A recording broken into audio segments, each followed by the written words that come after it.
sekarang disebut dengan khalaf namanya. Yang dulu disebut dengan salaf. Generasi ulama salaf yang disepakati oleh ulama, nggak ada yang beda di sini. Ingat, kalau Anda beda, yang salah Anda, bukan ulama yang salah.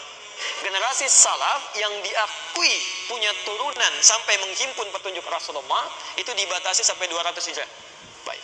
Nah, ada generasi orang-orang ini salaf namanya, ya, generasi yang lampau. Baik, mereka baik tidak? Baik, dekat dengan Allah, tahu petunjuk Rasulullah. Baik, sifat baik yang menjadikan dekat dengan Allah disebut dengan saleh. Saleh, maka muncul istilah salafus saleh. Jadi para ulama-ulama di masa lampau yang punya kedekatan dengan Allah, yang belajar runtutan ilmu sampai Rasulullah melalui orang-orang ini. Salaf, orangnya baik, dekat dengan Allah disebut saleh, maka salafus saleh. Jadi ketika orang-orang ini menjadi acuan kita untuk belajar, membawa semua yang berasal dari Nabi, maka ajaran-ajaran yang dari Nabi ini, yang dihimpun lewat mereka disebut dengan manhaj namanya. Tadi orang-orangnya disebut dengan apa? Masih ingat? Salaf kan? Maka di sini ada istilah manhaj salaf. Orang-orang yang mengikuti manhaj ini, ya, sejalur dengan ini sampai ke ujungnya, kemudian bermuara kepada Rasulullah SAW, maka orangnya disebut dengan salafi. Tambah i di ujungnya. Ya. Jadi kalau mengikutkan orang pada sesuatu tertentu, gampang. Kalimat ujungnya ganti dengan i. Indonesia itu negara. Orang Indonesia diikutkan ke Indonesianya, a-nya ganti pakai i. Indonesia jadi Indonesia. Amerika. Ameriki. Manhajnya kita ikuti, maka saat diikuti tambah i di ujungnya, salafi. Salafi satu orang, kalau banyak kan? Salafiyun.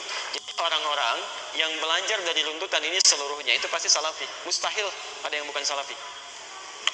Ini salafi itu bukan istilah khusus atau bukan nama khusus untuk golongan tertentu, aliran tertentu, kelompok tertentu. Semua orang Islam pasti salafi. Jadi kalau mendengar istilah-istilah salafi, salafiyun, salaf, itu pertama tidak usah juga alergi dengan kalimat itu. Yang kedua tidak usah mengklaim satu dengan yang lainnya ini salafi, ini bukan. Ini persoalan yang muncul pada saat ini.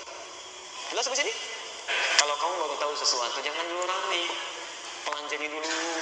Barangkali orang lain yang berbeda memiliki sumber-sumber yang tersambung dengan sama kepada Nabi, cuma tidak mempraktekkan seperti Anda karena memang tidak mudah melakukan seperti Anda itu. Anda tidak bisa memaksa orang lain dengan baju ukuran sama, mungkin berbeda, tapi sama-sama baju gitu.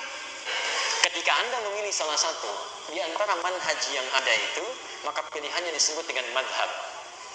Hukumnya disebut dengan fiqih, maka muncul istilah madhab fiqih. Madhab, ma dhahaba ilaihi. Ma, pilihan. Dhahaba, yang condong ilaihi, untuk diambil kepadanya. Dari 4 pilihan yang ada, baca bismillah, 70 hadis, Anda condong pada yang mana? Ketika Anda pilih salah satunya, itu yang disebut dengan madhab. Berarti ini madhab saya, maksudnya pilihan saya. Jadi madhab itu bukan aliran. Cuma ketika mempraktekkan, gak mungkin semuanya dipraktekkan. Mereka harus pilih salah satu. Makanya ketika Imam Abu Hanifah memilih, maka dikenal dengan madhab Hanafi. Imam Malik memilih, dikenal dengan madhab Maliki. Imam Syafi'i memilih, dikenal dengan madhab Syafi'i. Imam Ahmad memilih, dikenal dengan madhab Hambali. Jadi orang-orang yang belajar petunjuk sampai ke Nabi, ya, yang salafus saleh, orang-orang yang disebut dengan salafi, jamannya salafiyun, maka tidak mungkin, mustahil kecuali melewati pilihan-pilihan ini. Pasti milih, kamu ikut madhab atau ikut Nabi. Itu menunjukkan Anda tidak paham. Bukan ikut madhab, ikut Nabi, bukan. Karena mustahil ada madhab yang keluar dari tuntunan Nabi, itu mustahil. Nah, teman-teman sekalian, sesungguhnya yang ada itu kedalaman kita untuk mempelajari semua ini. Jadi kita boleh memilih di antara yang ada ini sebagai kenyamanan untuk kita tunaikan. Sama-sama salaf dengan manhaj yang sama, dengan jalan yang sama. Tapi kalau di luar ketentuan Al-Quran dan Sunnah dengan konsep ini, itu yang kita tinggalkan. Untuk memahami semua ini, paham dalam bahasa Arab disebut dengan fikih. Ya. Kalau ada tuntunan yang berbeda, tapi ujungnya sama, disebut dengan ikhtilaf. Ikhtilaf itu perbedaan-perbedaan yang melahirkan kemudahan dalam prakteknya. Maka ilmunya disebut dengan fikih ikhtilaf.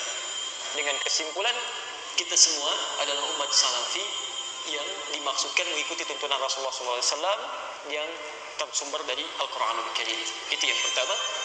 Yang kedua, maaf, salafi itu bukan kelompok tertentu, tidak terkhusus pada jamaah tertentu, tapi bagi setiap muslim yang belajar sesuai dengan tuntunan yang benar.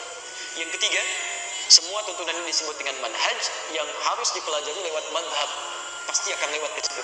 Itu bukan kelompok, bukan aliran, tapi adalah pilihan yang bisa diamalkan dalam kehidupan. Ya, jelas di sini?